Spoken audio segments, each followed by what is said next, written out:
que lo identifique por internet, por las palabras claves.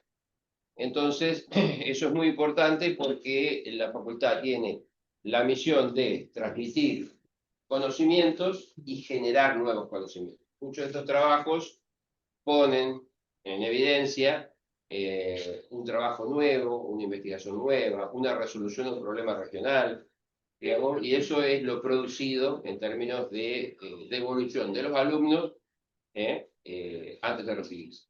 Por otro lado,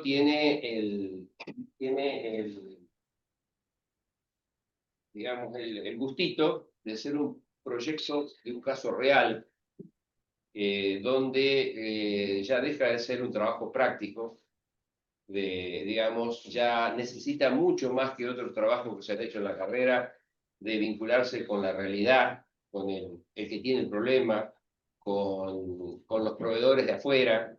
Y es una experiencia que empieza a hacer unos pasitos en lo que sería experiencia laboral. Porque nosotros salimos con alguna experiencia, de una buena experiencia en términos académicos, pero la parte laboral, de encontrarse con los problemas de la realidad, el proyecto nos hace pegar de frente. Felizmente, casi todos los que hacen un trabajo ya están trabajando, ya están en alguna actividad, entonces esa experiencia la van viendo en paralelo, siendo un proyecto y viendo la realidad que viven. ¿Está? Es un dolor de cabeza durante las discusiones, las evoluciones, las idas y venidas, pero finalmente lo tenemos hoy acá. Así que, bueno, yo soy Gustavo Puente, que tengo a cargo el proyecto final de carrera, y Aníbal de Carli, que me acompaña en este momento, está a distancia y es parte del jurado, y Marcelo, que me acompaña como miembro del jurado. Creo que lo vi a Martín entrar. Martín, nuestro decano, está acá presente. Y bueno, es un día para celebrar. Así que, sin más preámbulo, podrían poner el teléfono en modo avión, así no nos interrumpe. Yo siempre digo eso y después me suena a mí. pero bueno, estamos saliendo gracias a los que me están viendo y adelante, preséntense ustedes mismos. Muy bien. Perdón. Esto va a durar 40 o 45 minutos, donde ellos nos van a explicar qué es lo que hicieron, cómo lo desarrollaron. Después les vamos a pedir que se retiren para tener una reunión en el jurado, una participación, un coloquio con ellos para hacerle algún tipo de últimas recomendaciones que uno ve por ahí a la hora de la presentación y del futuro. Y después sí, se los entregamos en el patio. ¿Estamos? Así que, éxito. Bueno, muchísimas gracias, Gustavo, por la introducción. Les damos la bienvenida a nuestra presentación del proyecto final de carrera de la carrera de Ingeniería Electromecánica. Nosotros somos Estefano Pérez, Lothar Domínguez y Tomás Calsten. Antes que nada, queremos agradecerles por estar acompañándonos en este momento tan especial. Bueno, nuestro proyecto final de carrera se titula Ingeniería de un sistema de calefacción para galpones avícolas, alimentado con biomasa y análisis de factibilidad económica y ambiental. Un nombre un poco largo, pero va a ir tomando sentido a lo largo de la presentación. Bien, esta presentación está estructurada de la siguiente manera. Vamos a comenzar con una introducción, donde vamos a hablar del contexto sobre el que se desarrolla el proyecto. Luego vamos a pasar a un estudio más específico de la problemática, ¿sí? A partir de la cual luego se desarrolla el proyecto, para luego plantearles de manera general la solución que nosotros propusimos a esta problemática. Luego de esto pasamos al capítulo 4, donde ya nos adentramos un poco más específico en el diseño y el dimensionamiento de esta propuesta general inicialmente mostrada. Luego pasamos a un capítulo de análisis de rentabilidad y amortización del proyecto, para culminar con un estudio de impacto ambiental del mismo. Bien, para introducir vamos a contar un poco sobre la empresa ¿sí? que nos dio esta problemática, a partir de la cual desarrollamos el proyecto. Es la empresa avícola Las Camelias, ¿sí? que ya tiene una trayectoria de casi más de 100 años en el sector avícola y en la producción de subproductos avícolas. Y bueno, últimamente también está incursionando en el sector porcino. Bueno, su sede principal está en la ciudad de San José, en Entre Ríos. Hay algunas fotos el día que con los chicos estuvimos tomando unos mates y conversando con el encargado de ingeniería, donde se nos plantearon diferentes desafíos que podíamos abordar para desarrollar nuestro proyecto. Y bueno, dentro de los desafíos que estuvimos charlando, el que nosotros elegimos para afrontar y desarrollar se desarrolla dentro del proceso productivo de los pollos de engorde, ¿sí? Luego de que los pollitos bebé nacen, son clasificados y vacunados, se trasladan a los galpones de engorde. Allí van a estar durante un periodo de aproximadamente 40 a 42 días. Y además de otros parámetros, es muy importante tener un control muy riguroso de la temperatura y la humedad de los galpones, no solo para reducir la mortandad de las aves, sino también para lograr el mayor rendimiento en carne. Es decir, que las aves se desarrollen lo más posible con el menor contenido de alimentos, ¿sí? Para reducir los costos de producción. Es por ello que, bueno, cuando hace mucho calor se recurre a la ventilación mediante ventiladores y durante el invierno se debe calefaccionar las naves, ¿sí? El sistema que se utiliza por excelencia en Argentina y sobre todo acá en la región de Entre Ríos es la calefacción mediante pantallas radiantes que utilizan gas licuado de petróleo, o más conocido por sus siglas GLP, como combustible, ¿sí? Estas pantallas son muy sencillas de manipular, requieren poco mantenimiento, la operación es fácil, pero la realidad es que durante los últimos años el costo que va aumentando constantemente del GLP ha generado que se transforme en un componente muy significativo en los costos totales de producción. Y por otro lado, hacer un combustible de origen fósil genera efecto directo sobre el efecto invernadero que tantas repercusiones negativas tiene sobre el medio ambiente. Dicho esto, a nivel internacional ya se han estado encontrando soluciones que consisten en equipos de calefacción que inyectan aire caliente en los galpones y que utilizan biomasa como combustible, ¿sí? Que es un combustible más económico y más amigable con el ambiente. Entiéndase como biomasa cualquier residuo orgánico con potencial a ser quemado para generar calor u energía. Si nos vamos a lo que es nuestra localidad, hay muchísima disponibilidad de chip de eucaliptus debido a las numerosas industrias aserraderas que tenemos en la región y el combustible con el que vamos a estar trabajando nosotros, ¿sí? Entonces, como les comentaba, ya existe disponibilidad de estos productos en el mercado europeo y sobre todo en Brasil, que a dato anecdótico, más del 90% de los galpones avícolas en Brasil utilizan este tipo de equipos para calefacción. Pero bueno, más allá de eso, las familias han optado por invertir en investigación y desarrollo para tener un respaldo, un sustento a la hora de tomar decisiones con respecto a la transición de los sistemas tradicionales a GLP con respecto a los sistemas a biomasa. Y bueno, ahí es donde entramos nosotros, y esa tarde con el encargado de ingeniería y luego con el equipo de la cátedra de proyecto final, logramos delinear estos objetivos para el proyecto, ¿sí? Diseñar un sistema de calefacción para los galpones avícolas que utilice biomasa como combustible, evaluar su factibilidad técnica, es decir, que sea capaz de satisfacer los requerimientos del proceso de crianza, y elaborar un análisis técnico-económico que, como les he comentado hoy, dé un fundamento, un respaldo para la decisión con respecto a, bueno, ¿compramos estos equipos en el extranjero o evaluamos la posibilidad de fabricarlos en el país? ¿Sí? Bien, y ahora pasando más al estudio específico de la problemática, lo que nosotros necesitábamos conocer era la potencia mínima que tenía que ser capaz de entregar nuestro equipo a los galpones, que era la base de partida para el diseño. Para ello debimos analizar los requerimientos de proceso, las condiciones climáticas externas que tenemos acá en la región y las características constructivas generales de las naves avícolas, ¿sí? Con el estudio de estos tres puntos, nosotros luego hicimos un balance térmico de las naves avícolas tipo y obtenimos una potencia térmica requerida. Bueno, específicamente lo que son los requerimientos de proceso, ¿sí? Yo les hablé un poco de lo que es la temperatura. Acá vemos puntualmente que al día de ingreso de los pollitos al galpón, la temperatura objetiva dentro de la nave ronda aproximadamente los 33 grados centígrados, y a medida que las aves crecen y desarrollan plumaje, esta temperatura objetivo desciende gradualmente hasta una temperatura mínima de aproximadamente 18 grados centígrados. Por otro lado, esta temperatura es válida dentro del rango de humedad relativa de 50 a 60%. Otro parámetro muy importante que tuvimos que tener en cuenta es la ventilación de las naves, ¿sí? es necesario ventilar constantemente los galpones para evitar concentraciones excesivas de dióxido de carbono debido a la respiración de las aves, y también evitar concentraciones excesivas de amoníaco debido a la fermentación de las heces de las aves. Esa fórmula nosotros la encontramos en la bibliografía, que sugiere un valor de ventilación que depende de los kilos de pollo vivo que tenemos dentro de la nave. Esto intuitivamente nos indica que a medida que las aves crecen es necesario aumentar gradualmente la ventilación. Con respecto a las condiciones climáticas externas, nosotros debíamos definir la condición más desfavorable desde el punto de vista de la climatización.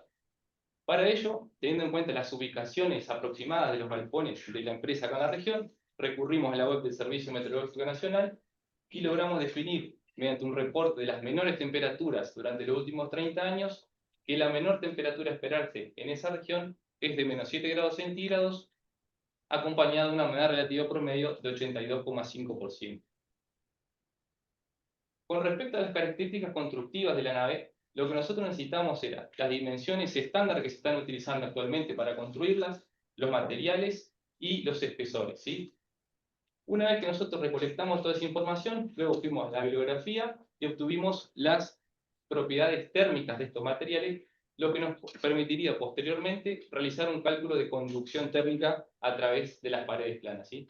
Ahí podemos ver esquematizado de forma sencilla cómo se representaría. Bien, habiendo ya recabado toda esta información, nosotros ya pudimos empezar a realizar el balance térmico. Para ello tuvimos en cuenta tres calores fundamentales. El calor perdido por conducción desde el interior de la nave hacia el exterior, debido a la diferencia de temperatura.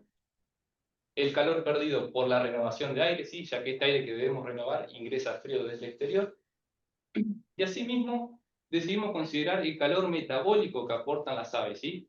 Para ello recurrimos al autor Calvert, ¿sí? Que declara un calor metabólico, asimismo, en función de los kilos vivos de pollo que tenemos dentro del galpón. Bueno, no vamos a entrar en profundidad en el cálculo de cada uno de estos calores, pero de modo general, lo que les podemos comentar es que como hipótesis de cálculo nosotros mantuvimos constante la condición más desfavorable afuera del galpón y fuimos calculando día a día de crianza cada uno de estos calores, ¿sí? Que gráficamente es lo que está representado en las curvas inferiores.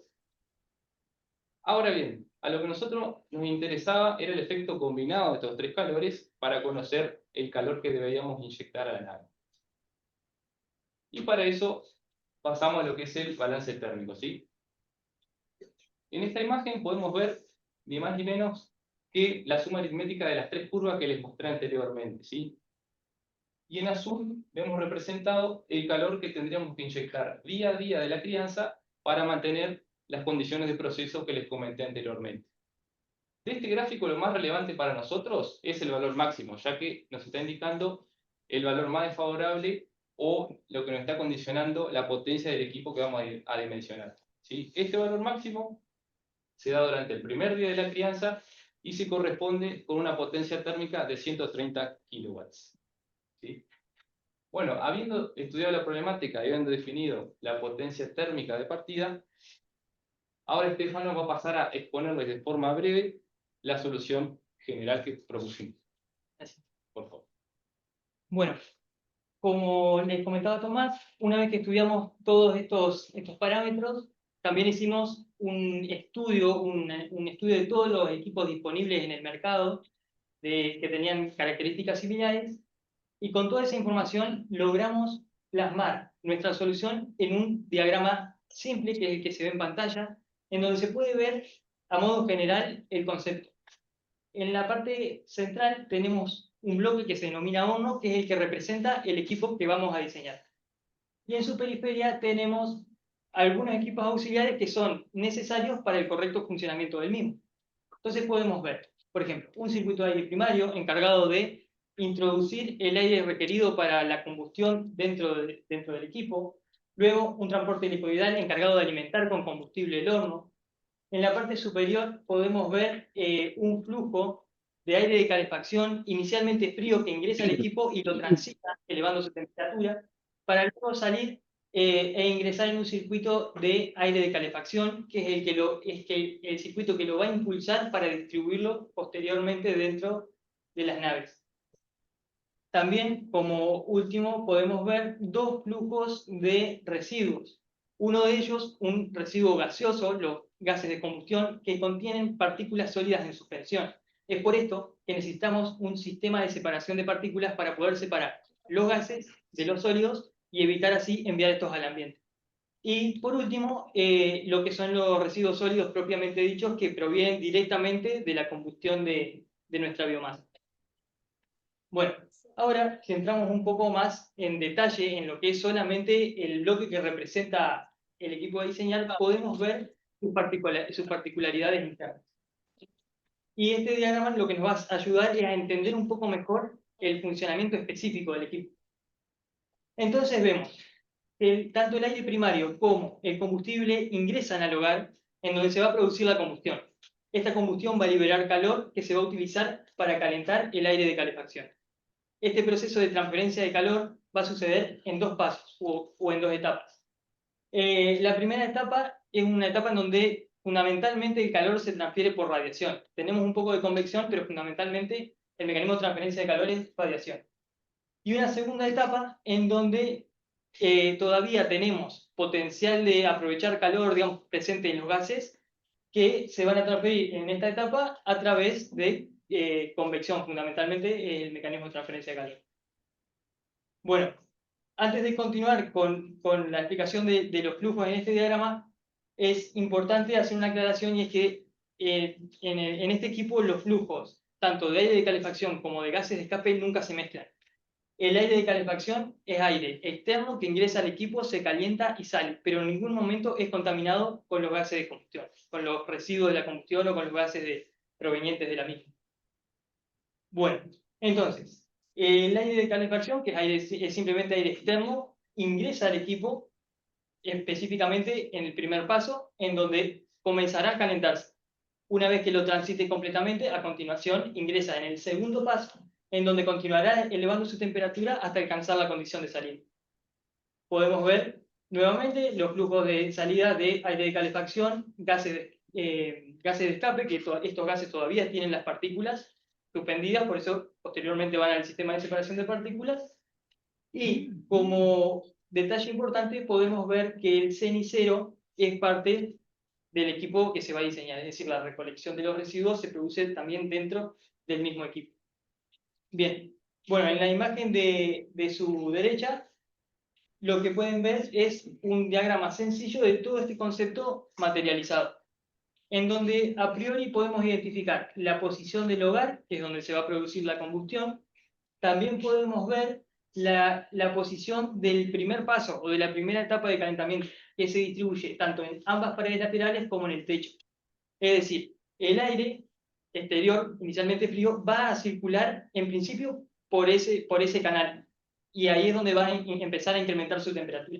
Luego va a ingresar en un segundo paso que se encuentra sobre el hogar, y finalmente vemos la posición del cenicero, que lógicamente está debajo de este para poder recibir todos los residuos que de aquí surjan. Bueno. Y esta es una imagen ya del modelo final, de la solución. Y vemos que encaja perfectamente con el diagrama que acabamos de ver en la diapositiva anterior, en donde se pueden identificar cada una de sus partes. Por ejemplo, en la parte inferior, el circuito de aire primario. En la parte acá del medio delantera, el circuito de calefacción, luego el horno propiamente dicho, transporte helicoidal, que es el encargado de alimentar con combustible al horno, y el sistema de separación de partículas. Me voy a cruzar un poquito acá para hacer algunas aclaraciones importantes. Podemos ver también el detalle de las rejillas de ingreso de aire. Tenemos rejillas acá, abajo del ventilador, también en los laterales. El aire exterior ingresa por aquí. Este ventilador, que es el ventilador del circuito de aire de calefacción, está succionando, es decir, que el aire ingresa por aquí y circula a través de todo el equipo a medida que se calienta, y luego es expulsado por esta boca hacia lo que habíamos denominado circuito de aire de calefacción, que es el que lo va a distribuir dentro de los galpones. Bien, bueno. Esta es la finalización del capítulo 3 de lo que sería la solución propuesta, y ahora vamos a pasar a ver ya ingresar en lo que es el capítulo 4, que es el capítulo de diseño y dimensionamiento. Para esto necesitamos sentar algunas bases que nos van a servir para poder explicar de aquí en más todas las consideraciones de diseño que se tuvieron en cuenta. Estos puntos de partida son la determinación de la potencia térmica de diseño y la determinación del consumo de combustible aproximado. Para la potencia térmica de diseño debemos recordar lo expuesto por Tomás en el capítulo 2 de la potencia requerida para calefaccionar, que si hacemos memoria era de 130 kilowatts. Esta potencia debemos afectarla con una serie de factores para poder corregirla, y en términos generales estos factores van a tener en cuenta variaciones en las propiedades de los materiales con los que se construyen los galpones, variaciones en los parámetros constructivos de los galpones, variaciones en ventilación mínima, variaciones en la mortandad de las aves, que esto repercute directamente en el calor que las mismas aportan al ambiente del galpón, y por último, un factor de utilización que determinamos en 75% y nos da idea de que la máquina funcionando bajo condiciones normales, en las condiciones estudiadas va a estar entregando los 130 kilowatts, por ejemplo, al 75% de su capacidad máxima, como para entender cómo va. Luego, con respecto al consumo de combustible, también se consideraron algunos factores, como ser el rendimiento del hogar, rendimiento de la chimenea. Ambos rendimientos se verificaron posteriormente y también se tuvo en cuenta el poder calorífico inferior del combustible, que para nuestro caso es un chip de madera de eucalipto con una humedad máxima admisible de 50%. Habiendo realizado los cálculos, el consumo estimado asciende a, y para una potencia de, perdón, discúlpeme, me adelanté sin querer. Estábamos hablando de los factores, retomando con el tema de los factores. Todos estos factores lo que hacen es afectar la potencia requerida para calefaccionar. Entonces, una vez que nosotros afectamos esta potencia por todos los factores, obtenemos lo que es la potencia térmica de diseño, que en nuestro caso asciende a 220 kilowatts y es la que se va a utilizar para todas las determinaciones que vengan por delante. Ahora sí, teniendo en cuenta estos datos y lo expuesto anteriormente, el consumo estimado de combustible asciende a 130 kilos por hora de chip de madera. Bien. Con respecto al cálculo, uno de los primeros elementos que nos encontramos para dimensionar es la parrilla y el hogar. Para esto debemos tener en cuenta también algunos factores, obviamente el tipo de combustible que se desea quemar. Nuestro equipo, nosotros tenemos el requerimiento de que permita la carga automática del combustible.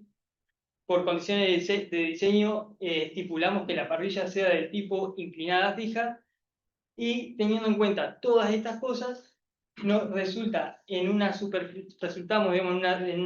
superficie necesaria de parrilla de 0,85 metros cuadrados que vamos a distribuir en 50 centímetros de ancho por 1,70 m de largo. Y con respecto al hogar, requerimos 1 metro cúbico de volumen para permitir que la combustión se desarrolle de manera adecuada, con lo cual nos termina dando un hogar de 1,20 metro de altura aproximadamente. Una vez definidas las dimensiones de nuestra parrilla, debemos dimensionar o definir la sección transversal óptima para la misma. Para esto propusimos 7 configuraciones diferentes de parrilla de sección transversal que evaluamos a través de un análisis ponderativo, teniendo en cuenta algunos factores como por ejemplo el peso, el costo, superficie libre y módulo resistente. Como se puede ver en pantalla, el modelo de parrilla número 7 fue el que reunió lo mejor de todos estos parámetros, que es el que corresponde con el que se ve acá en la parte inferior izquierda. Teniendo entonces dimensiones y sección transversal definidas, recurrimos a realizar algunas simulaciones para tener algo más de información para el resto del dimensionamiento. Lo que se puede ver en pantalla son simulaciones de dilatación térmica, tanto longitudinal como transversal. Estas simulaciones arrojaron información muy importante porque nos permitieron definir las dimensiones, sobre todo de la estructura sobre la cual iba a estar montada la parrilla, ya que nos permitió saber cuánto espacio libre debíamos dejar con la finalidad de evitar tensiones producidas por interferencias debido a la dilatación térmica. Y finalmente, el resultado del sistema de parrilla y hogar es el que se ve en pantalla. En la parte izquierda podemos ver una parrilla que está compuesta por 3 zonas bien definidas: una zona superior de carga de combustible, una zona media que nosotros denominamos zona de combustión y que está destinada, lógicamente, a que en esta parte se produzca la mayor parte de la combustión posible, y finalmente una parte inferior que tiene 2 finalidades principales. La primera es que si algo faltó quemarse en la zona inclinada, pueda terminar de quemarse en este lugar, y si no hay nada que falte quemarse, facilitar la recolección de los residuos. En la parte derecha pueden ver ya la parrilla montada en su posición final con algunos otros elementos, como por ejemplo los tubos de distribución de aire primario por debajo y el cajón del cenicero para la recolección de los residuos sólidos. Bien, habiendo dimensionado y definido la zona donde se iba a realizar la combustión, ahora toca avanzar en lo que es el cálculo térmico, y para eso lo voy a dejar con Lothar. Bueno, yo voy a continuar ahora con la parte que se refiere al cálculo térmico. El cálculo térmico es básicamente un cálculo de transferencia de calor, donde lo que buscamos son áreas de transferencia, y estas áreas van a terminar siendo luego las dimensiones finales del equipo.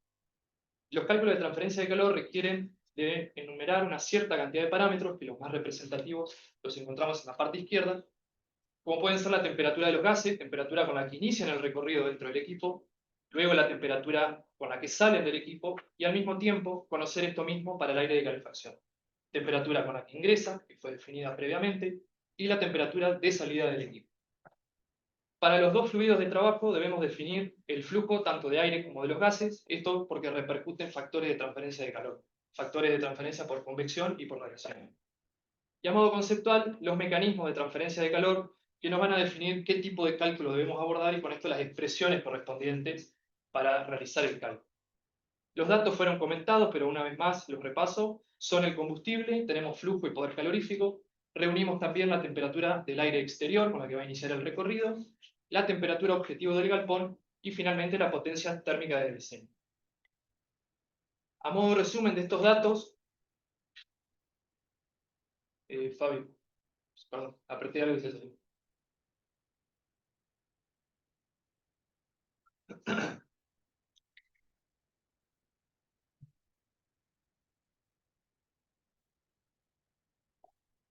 A modo de resumen, les decía, disculpen la interrupción, los gases iniciarían con una temperatura de 760 grados centígrados, que fue verificada también en el cálculo por balance de energía, y la temperatura final, que también fue verificada, es de 230 grados centígrados.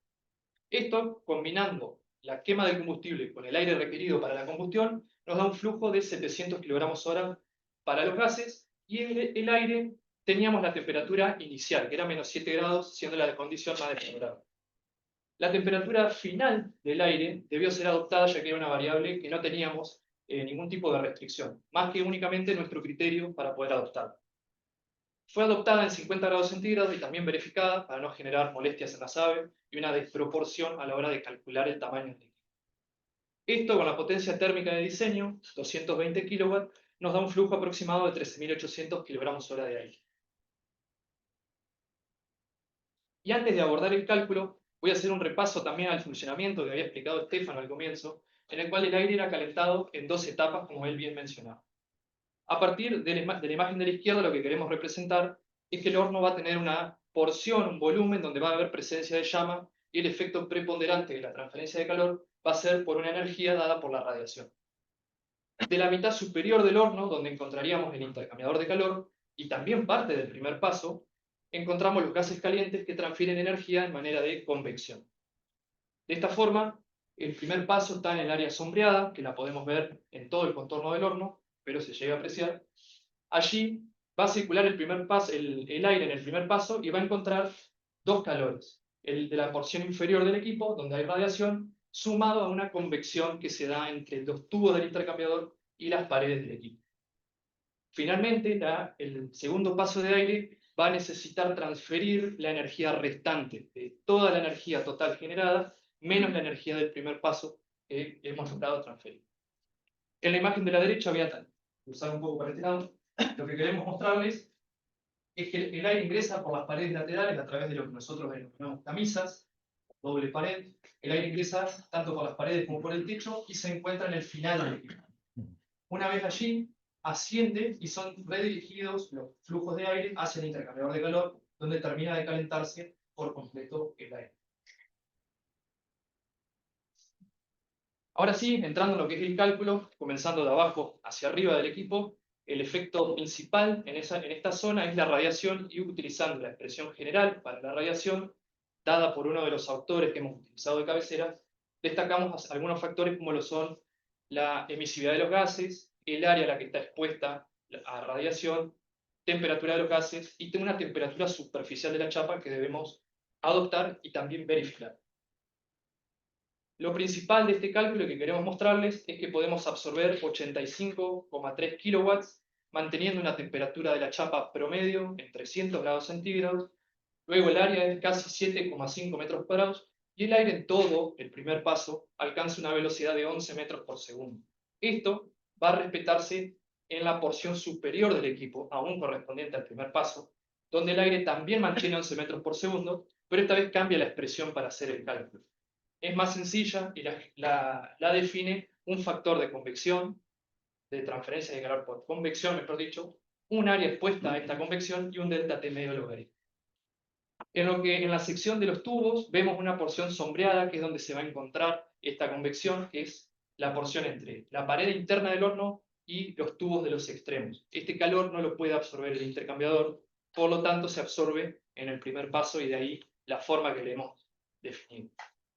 Bueno, haciendo los cálculos, la potencia que podemos absorber es 30,7 kilowatts con una temperatura de chapa algo menor, 165 grados centígrados, un área de casi 5 metros cuadrados, y como dije anteriormente, la velocidad del aire se mantiene constante. En resumen, del primer paso de aire logramos darle un salto térmico de 30 grados centígrados, manteniendo temperaturas de la chapa sanas, que no oxidarían o generarían un deterioro prematuro del equipo, y la potencia total, que era la suma de estos dos calores, es de 116 kilowatts. Luego, cuando el aire pasa por el primer paso e ingresa al intercambiador de tubos, ahí nos encontramos con 4 alternativas constructivas. Las 4 que hemos evaluado han sido tanto en tubos verticales como horizontales, y asimismo la sección de los tubos pueden ser a 3 bolillos o desalineados, que es donde los tubos van formando como triángulos o rombos, y una más simple, más sencilla de construir también, de tubos alineados. Para esto hemos realizado una tabla ponderativa donde evaluamos factores como la transferencia de calor por convección y por radiación, ya que una pequeña porción del intercambiador ve radiación y fue considerada, como también la pérdida de carga o la resistencia, para entendernos mejor, al flujo tanto del aire como de los gases. Y a su vez también el mantenimiento que este equipo requeriría. El que se llevó el mayor puntaje es el horizontal a 3 bolillos, que es el que podemos ver en la imagen de arriba, donde el aire fluye por dentro de los tubos y los gases fluyen por fuera. Los gases van ascendentes y el aire va en forma horizontal. Y bueno, el cálculo lo define una expresión general para los intercambiadores de calor, donde consideramos un factor global de transferencia de calor, un delta T medio logarítmico, donde consideramos estas temperaturas que nombré de dato, y un factor de forma que lo define la geometría, más bien del diseño del intercambiador. Y bueno, para esto hemos adoptado un tubo de 2,5 pulgadas nominal, que para aprovechar la extensión del equipo, que a medida que lo íbamos calculando, íbamos conociendo bien sus dimensiones, adoptamos tubos de 2 metros de longitud, con un total de 50, pesan aproximadamente 600 kilos, y un sobreárea de diseño que lo que nos da es un margen a la hora de asegurar esta transferencia de calor. Este valor asciende a 27%, siendo un valor relativamente justo, ya que toda la transferencia de calor es muy empírica, y la hemos definido siempre con el mejor criterio posible, pero no nos garantiza mantener esta certeza que les comentaba. Con esto absorbemos la potencia restante, que es de 104 kilowatts, y así la conclusión del cálculo térmico es que podemos absorber alrededor del 53% de la energía total en el primer paso, y en el segundo paso, que representa el intercambiador de calor, llegamos a un 47%.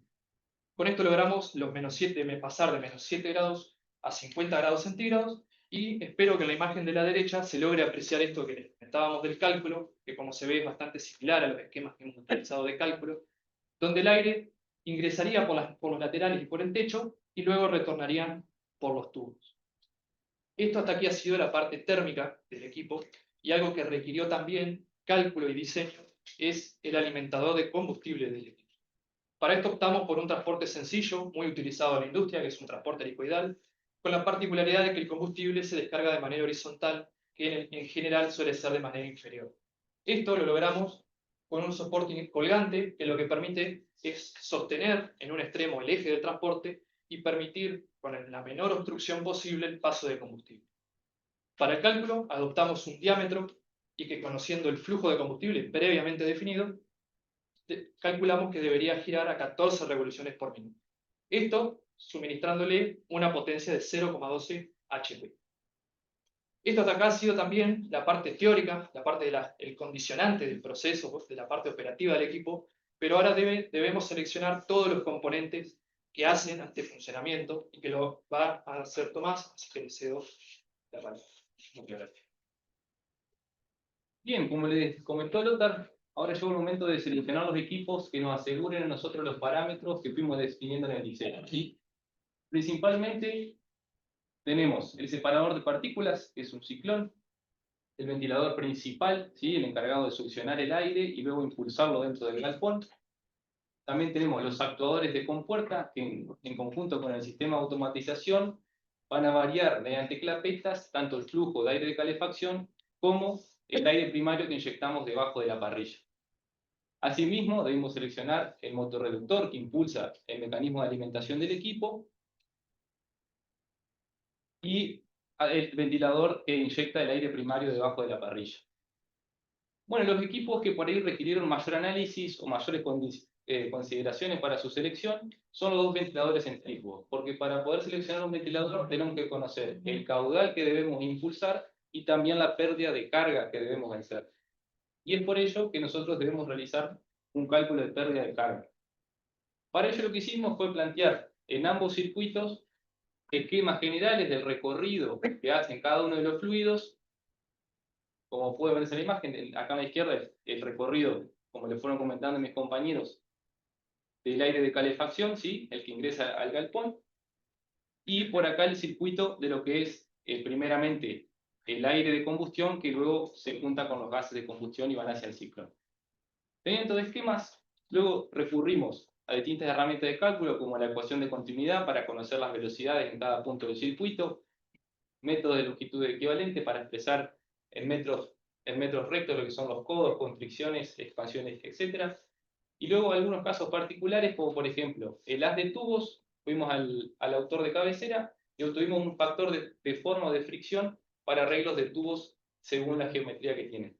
Y asimismo, para la pérdida de carga que sufre el aire al atravesar el lecho de combustible, utilizamos la ecuación de Ergun, ¿sí? Que nos permite estimar la pérdida de carga de un fluido al atravesar un lecho poroso. Y también, por ejemplo, para el ciclón, nosotros, a través de la hoja de especificaciones técnicas, conociendo el caudal que circula a través del mismo, podemos tener la pérdida de carga que le inflige al sistema. Bueno, con todos esos datos nosotros podíamos calcular cada uno de los elementos que hay en los circuitos de los fluidos para luego sumarlos y obtener la pérdida de carga total. Con esos datos y los flujos de aire que hemos determinado en el balance térmico y en el análisis de combustión, pudimos seleccionar esos dos ventiladores centrífugos. Bueno, a modo de resumen, estos son los equipos que seleccionamos. Ventilador centrífugo principal de la empresa Gatti, que para el flujo que necesitamos de 3,5 metros cúbicos por segundo es capaz de vencer una pérdida de carga de 110 milímetros de columna de agua, y es impulsado por un motor trifásico WEC de 7,5 HP. Luego el ventilador de presión, que inyecta el aire primario para la combustión, para los 0,13 metros por segundo que necesitábamos, es capaz de vencer una caída de presión de 80 milímetros de columna de agua, ¿sí? Y es impulsado por un motor trifásico de 2 polos de 0,25 HP. El ciclón separador de partículas, ¿sí? Que para el flujo de gases calientes que tenemos en la chimenea, ofrece al sistema una pérdida de carga de 50 milímetros de columna de agua, Como comentario al margen, este equipo es el que nos condicionó a nosotros en seleccionar un ventilador de presión para la inyección de aire, ya que si ustedes se fijan, representa más del 50% de la pérdida de carga total que debe vencer nuestro ventilador. Por otro lado, el motorreductor que impulsa la alimentación del horno, ¿sí? Que tiene una velocidad de salida de 14 RPM, que les comentó Lothar anteriormente, y es impulsado por un pequeño motor trifásico de 0,2 HP. Con respecto a los actuadores de compuerta, son ambos de la firma Schneider. Y bueno, para seleccionarlos existe un software que en función de las dimensiones de las compuertas que estamos actuando y el flujo de aire que las atraviesa, nos permite estimar el torque mínimo que estos actuadores deben vencer, ¿sí?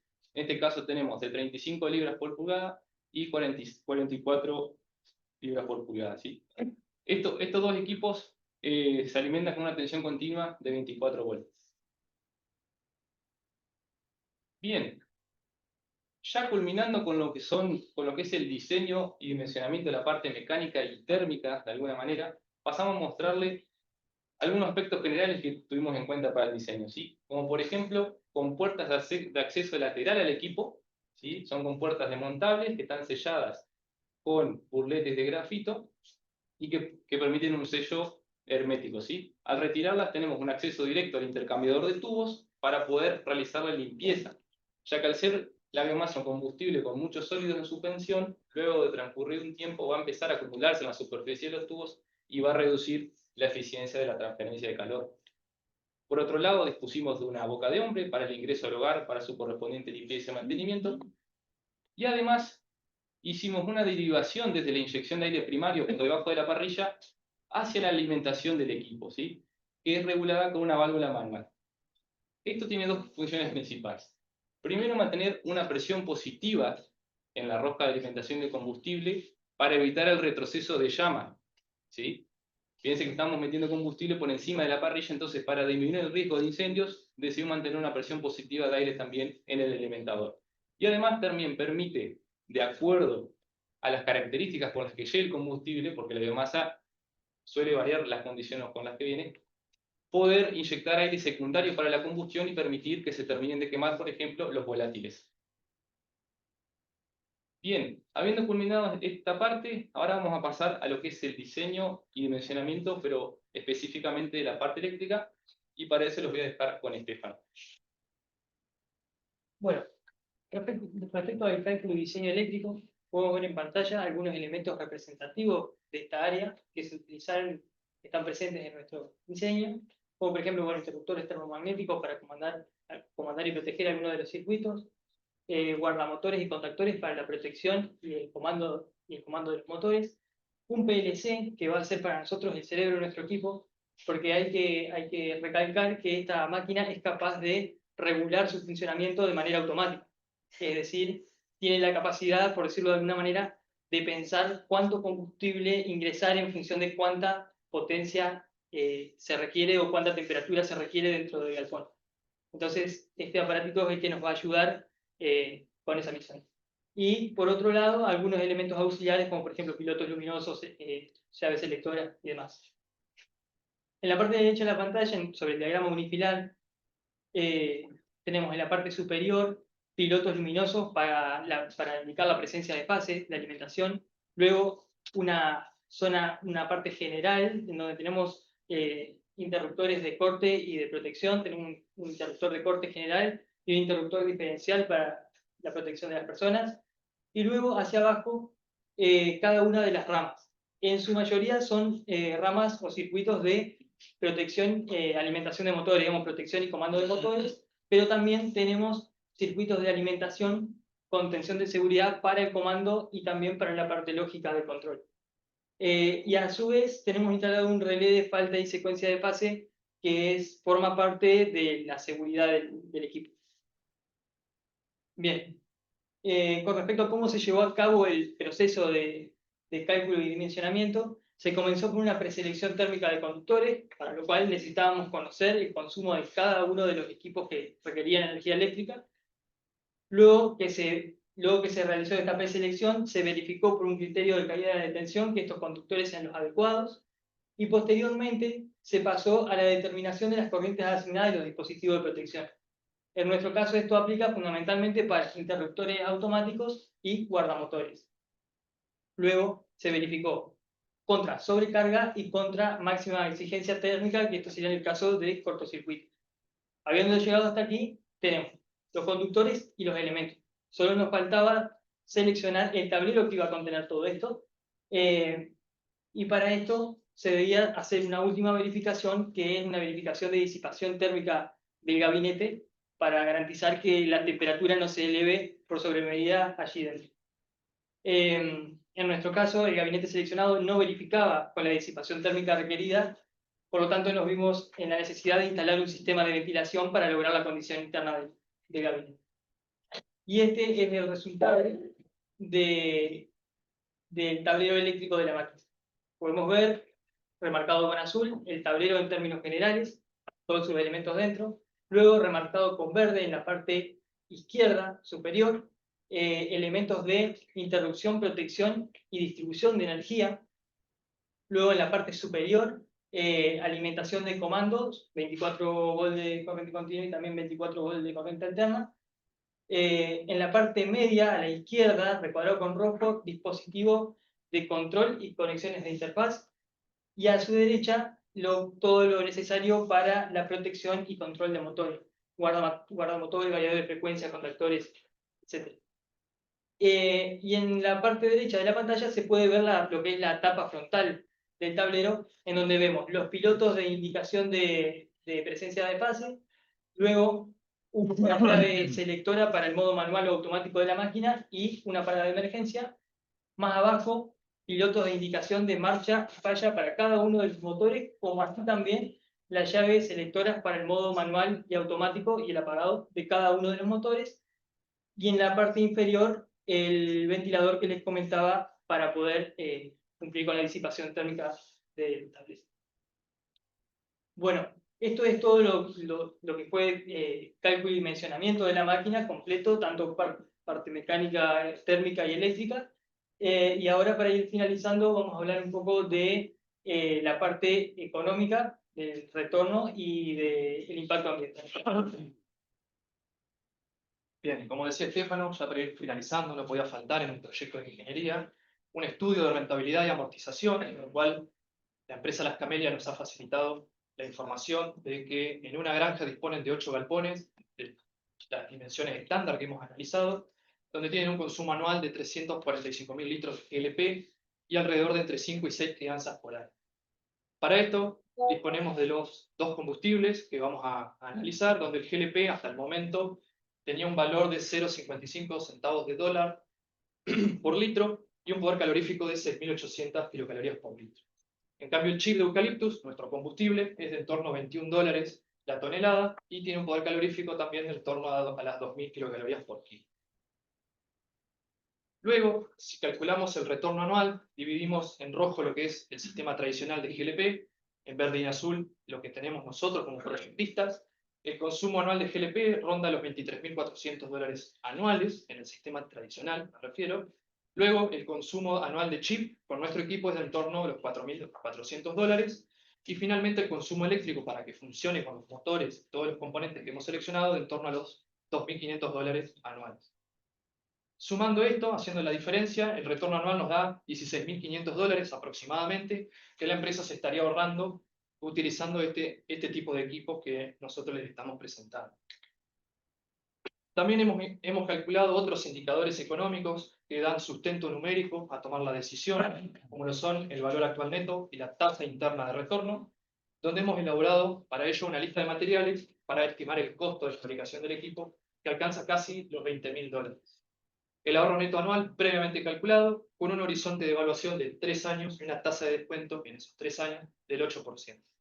El valor actual neto debe ser mayor que cero, por lo tanto positivo, y nos ha arrojado un valor de $22.600, lo cual refleja esta rentabilidad y la amortización del proyecto, pero también la tasa interna de retorno dio un valor del 57% anual, que para establecerlo al lenguaje de todos, si comparáramos este valor porcentual de las billeteras virtuales o los bancos que ofrecen una tasa nominal anual en un plazo fijo o en una billetera, es del en torno a 26 a 30%. Si uno pudiera invertir plata en el horno, estaría recibiendo un 57% anual. Claramente muy por encima de dejar la plata simplemente en un banco o billetera.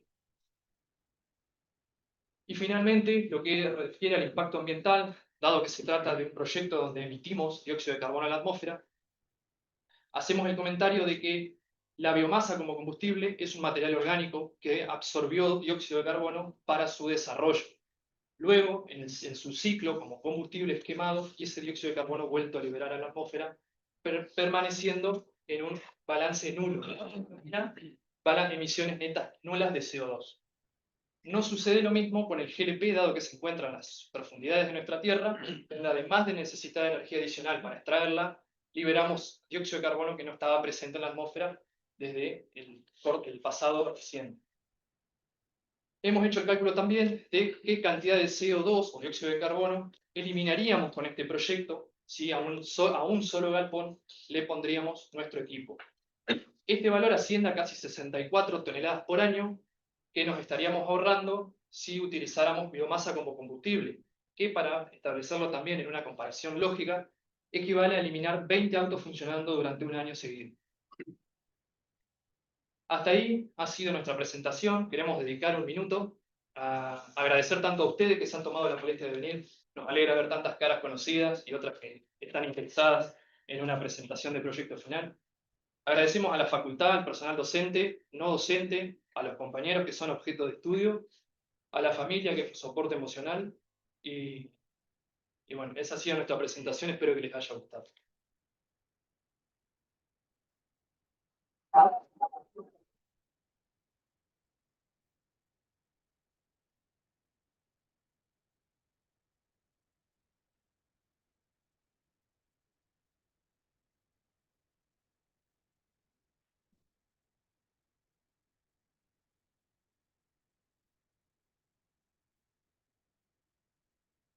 Bueno, antes que nada, muchas gracias por el trabajo. Es una demostración sistemática de los talentos que tenemos en la facultad y que muchas veces cuando uno está estudiando una materia, una fórmula y algo, uno ve la complejidad que tiene llevar esa fórmula a la vida real. Aprecio las horas de discusión que habrá habido, porque una cosa es un resumen de 40 minutos y otra cosa es las discusiones que habrá habido entre ustedes, los dolores de cabeza que tenían cuando hablaban con... Y lo que más siempre me preocupó y me preocupaba era una cosa que también quedó muy en evidencia, que es la representación gráfica del problema, la representación gráfica de la comunicación, que es una de las cosas que tenemos que aprender a hacer cada vez más. Digamos, porque un documento así de grueso, yo veo que acá había mucha gente que asentía como que estaba bien, así que lo entendieron, sobre todo las madres y todo eso siempre hacemos la cabeza. Debe estar bien. Como todo proyecto, debe tener muchas cosas que salieron no del todo bien, algunas que puede ser fruto de decir esto habría que hacerlo de otra manera. Hay muchas miradas que cuando uno recién se recibe cree tener la mejor mirada, pero la experiencia demuestra cosas que por ahí quedan... Pero eso no tiene nada que ver con el trabajo o lo que significa hacer un proyecto. La sistematización, la complejidad de factores. De repente uno habla de contenidos, de experiencia académica. Sí, se ven en la fórmula, en los cálculos, en la forma de encarar un proyecto. Y contenidos que no son académicos, que son del trabajo, y contenidos que son, ustedes hablaron de biología, hablaron de metabolismo, hablaron de cosas que no te las da normalmente la carrera, no porque las tenga que dar, sino porque la realidad es esa. La realidad es que hay que compatibilizar todo eso que uno tiene como solución a cuestiones reales que son más complejas de lo que uno espera. Así que para mí, desde el punto de vista, digamos, de las satisfacciones y horas dedicadas a esto, me pareció un muy buen trabajo. Lo voy a invitar a Marcelo que dé su opinión, Aníbal que está asincrónicamente, posiblemente escuchemos su voz. Quiero una opinión final global, no, quizás no del proyecto en sí, pero de lo que significa Martín como decano. Y así que, Marcelo. Sí, bueno chicos, de verdad los felicito. Yo tengo me fui escribiendo acá algunas dudas técnicas, más que dudas técnicas, por ahí un poco de experiencia a lo que ustedes hicieron de algunas cuestiones. Pero bueno, el trabajo yo lo estuve mirando en mi casa, vi que tiene mucho soporte técnico lo que hicieron. Es un lindo trabajo, hemos visto de todo tipo de trabajo acá, de todo tipo de mirada que le vienen dando. Ustedes tienen un soporte técnico, hicieron algo constructivo, buscaron material con respecto a esto, pero lo más importante que yo destaco de este tipo de trabajo es que aplicaron algo a la región. Y las UTN, las facultades regionales, cuando se hicieron, uno de los objetivos que siempre se les planteó a las facultades es que saquen profesionales donde puedan aportar a la región, ¿ah? A la microregión y a la macroregión. Y ustedes están aportando a la micro y macroregión, lo que es la provincia, por lo menos de Entre Ríos, donde están los pollos. Y está muy bueno de poder hacer y de diseñar, por más que haya un tipo de máquina, diseñarlo para poder producirlo, digamos, en territorio. Entonces eso yo lo destaco mucho porque es muy interesante. Y también destaco del trabajo, siempre lo voy a destacar, una pata que tiene que tener todos los trabajos, que es la pata ambiental. Cómo devolvemos algo técnicamente, ¿verdad? Por lo invasivo que somos la parte ambiental, cómo devolvemos, digamos, algo al ambiente, ¿verdad?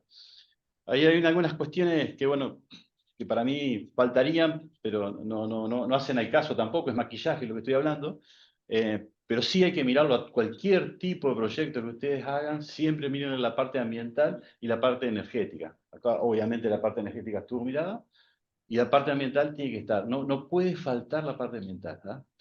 La parte económica siempre predomina en los proyectos, siempre predomina, pero esos otros aspectos tienen que estar y a veces son más relevantes quizás que otros aspectos. Acá vemos que hay un impacto económico fuertísimo, muy fuerte, yo miraba más o menos un tercio, nos vamos a un tercio de lo que se pagaría, pero también tiene un fuerte impacto, porque ahí miramos que creo que eran 60 toneladas anuales, algo así que había. Recuerden que acá en Entre Ríos hay 7.000 galpones de pollo. Ustedes hicieron para 7 u 8. Para uno. Para uno, Sí. bueno, pero hay 7.000 galpones de pollo. Entonces, ambientalmente creo que es importante. Por eso digo, tiene un cerramiento que a mí me gusta mucho como hicieron el proyecto, ¿no? Así que bueno, los felicito. Igualmente ahora vamos a consultar las cuestiones técnicas. Muchas gracias. Por favor. Gracias, Marcelo. A ver, Aníbal, si estás al aire. Bien. Sí, no sé si tienen imagen también. Sí, Aníbal. Sí, dale. Bueno, perfecto. La verdad que, bueno, yo lo revisé con los autores también al proyecto, le hice algunas sugerencias y demás. Y bueno, claramente apoyo lo que decían tanto Gustavo como Marcelo. Está muy sintonizado en una realidad de la zona, que es muy importante. Y que hace a la mejora continua de la productividad y de los aspectos ambientales y también, digamos, aporta a la región y, bueno, y a un desarrollo regional integrando los elementos disponibles. Así que, bueno, me parece que está muy bueno el proyecto. Podría haber algunos aspectos a considerar por ahí de riesgos asociados a la utilización de ese tipo de elementos de calefacción, que lo charlamos con ellos cuando se estaba elaborando, pero digamos, de todas maneras está considerado, más allá de que haya sido expuesto o no. Y bueno, el proyecto a mí me gustó mucho. Creo que lo elaboraron, como decía Marcelo, con una solidez desde el punto de vista técnico de los distintos aspectos. Y bueno, básicamente lo mejor de todo creo que ha sido la exposición, el desempeño de los tres expositores, tanto en su desempeño individual como en la calidad de la presentación, que creo que ha sido muy buena para el resto la gente que lo vio, digamos, más allá de que por ahí no tenga la formación técnica específica, pero bueno, muy conforme con el desempeño tanto del proyecto, de la resolución del mismo, como de la presentación. Así que bueno, los felicito a ellos y bueno, y al grupo de soporte humano y familiar que está atrás de todo lo que hace una persona, digamos. Así que bueno, esa es mi opinión al respecto. Felicitaciones. Gracias. Gracias, Aníbal. Martín, nuestro decano Martín Erlach. Bueno, muy buenas noches a todos. Muchas felicitaciones. Y por supuesto, el agradecimiento a ustedes en el momento que eligieron esta facultad para desarrollar su carrera. Hoy llegan a un objetivo. Esta oportunidad se la brindó la Regional Concepción del Uruguay de la UTN, que está cumpliendo 55 años. Y también los aspectos técnicos ya fueron evaluados por sus correspondientes profesores y es bueno recalcar eso de que se está trabajando en algo importante de lo que es la región en lo que respecta a la actividad y en los aspectos que ustedes lo manifestaron. Tengan en cuenta que, siempre lo digo, ¿no?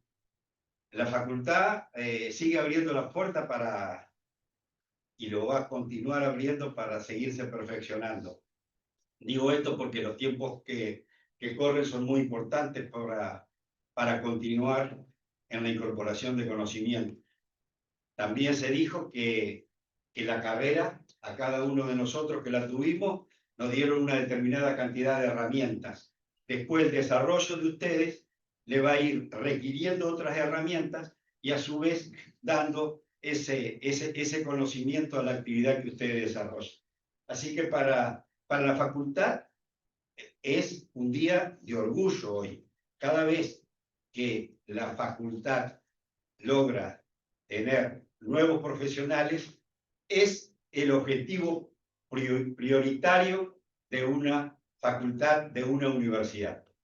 Y hoy también tenemos 3 nuevos ingenieros y eso significa que se está cumpliendo con los objetivos. Seguramente también cumplir los objetivos es que en cada unidad académica estemos brindando cada vez mejores profesionales y estar dando siempre respuesta a la calidad educativa, que reitero, con los tiempos que tenemos, cada vez es más exigente qué profesionales estamos estamos capacitando para el mundo que viene.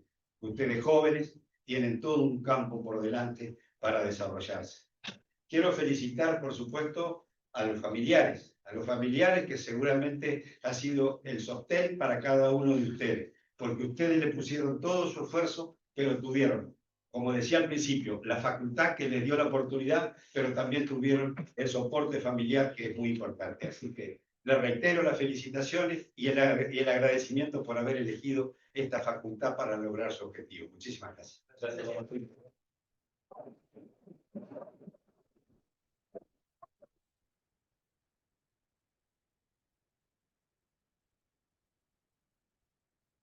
Bueno, yo no querría dejar de agradecer también, además de todo lo que ya hemos agradecido, a las empresas que facilitan este tipo de oportunidades, que no sé si hay alguien en participación, normalmente se invitan, pero no siempre están presentes, pero queremos que sepan que la necesidad de que la empresa esté dentro de la facultad y la facultad dentro de la empresa es digamos, es un esfuerzo que tenemos que potenciar día a día. Muchas veces nos cuesta conseguir proyectos y las empresas están llenas de problemas para resolver. Así que mi agradecimiento y en nombre de la facultad por las empresas que participan, y en este caso la Camelia, con esta apertura para ustedes. Así que les vamos a pedir paciencia, que se retiren silenciosamente. No los saludos, todavía no saben si son ingenieros o no. No pierdan tiempo en eso hasta que no se los avisemos.